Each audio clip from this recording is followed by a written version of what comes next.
আমার বাবা আমার বাসায় হঠাৎ করে হাজির। আমি দেখেই বেশ বিব্রত বোধ করলাম, কারণ বাসা ভর্তি মেহমান। ঠিক সেই সময় সে সেরা একটা পাঞ্জাবি পরে চলে এসেছে। পাঞ্জাবিটা বেশ পুরনো, আবার সেলাই করা। সম্ভবত মা সেটাকে যত্ন করে সেলাই করে দিয়েছে। বাবা এই নিয়ে 3 বার আমার বাসায় এলো। তারপর আমি তাকে নিয়ে স্টোররুমে বসালাম, কারণ বাসা ভর্তি মেহমান। আমার স্ত্রীর জন্মদিন উপলক্ষে তার বন্ধু বান্ধবী, আমার শ্বশুর বাড়ির সমস্ত লোকজন আমার বাসায় এসেছে। এখন তারা যদি জানে এটা আমার বাবা, তাহলে তো আমার মান সম্মান একেবারে শেষ। তারপর আমি বাবাকে চাপা রাগ নিয়ে জিজ্ঞেস করলাম, বারবার এখানে চলে আসার মানে কি? এখন আমি তোমাকে কোনো সাহায্য সহযোগিতা করতে পারবো না। আমার স্ত্রীর জন্মদিন উপলক্ষে আমাদের একটি বিদেশ ট্যুর আছে, সেখানে কয়েক লক্ষ টাকা খরচ হয়ে যাবে। এই মুহূর্তে আমি একটা টাকাও তোমাদেরকে দিতে পারবো না। বাবা তখন মন খারাপ করে বললেন, আমি কি কখনো তোমার কাছে সাহায্য চাইতে এসেছি? আমি কি কখনো তোমার কাছে টাকা চেয়েছি? তা অবশ্য না। আমার বাবা কখনো আমার কাছে সাহায্য চাইতে আসেনি, টাকাও চাইতে আসেনি। তখন আমি বললাম, সাহায্যের দরকার নেই, টাকার দরকার নেই, তাহলে বারবার আসো কেন? কি দরকার এখানে বারবার আসার? আমি কিছুতেই বুঝতে পারি না এই মূর্খ লোকটা কেন বুঝতে পারে না।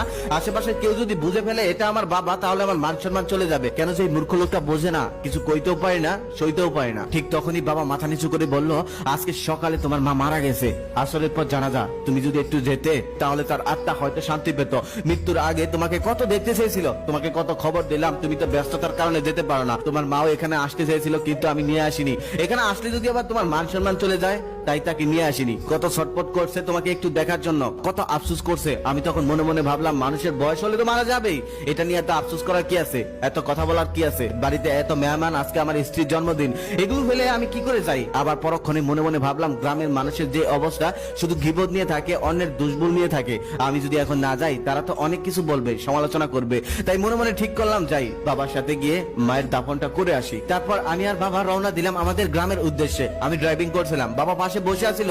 বাবা কোনো কথা বলছিল না, একদম নিস্তব্ধ। দেখে মনে হচ্ছিল সে ভীষণ কষ্টে আছে। তারপর এক পর্যায়ে বাড়ি পর্যন্ত পৌঁছে গেলাম। সেখানে গিয়ে দেখি লাশ মসজিদে আনা হয়ে গেছে, জানাজার নামাজের জন্য সবাই দাঁড়িয়ে গেছে। আমাকে দেখে সবাই সাইড দিল। আমি সামনে গেলাম। সেখানে যাওয়ার পর মাতাব্বর চাচা বলতেছে, বাবা এসেছো? তোমার মা তোমাকে কত দেখতে চাইছিল, কিন্তু সময় মতো আসতে পারলে না। তুমি হয়তো ব্যস্ত থাকো, এখন কি তোমার মায়ের মুখটা দেখবে? আমি বললাম, দরকার নেই, জানাজা নামাজ শুরু করুন, সময় হয়ে গেছে। তারপর জানাজা শেষ করার পর, দাফন কাফন শেষ করার পর বাড়িতে চলে গেলাম। বাড়িতে গিয়ে আমাদের রুমে বসেছিলাম। তারপর আশেপাশের ফুপু চাচিরা এসে কান্নাকাটি শুরু করে দিল আর বলল, বাবা এসেছো?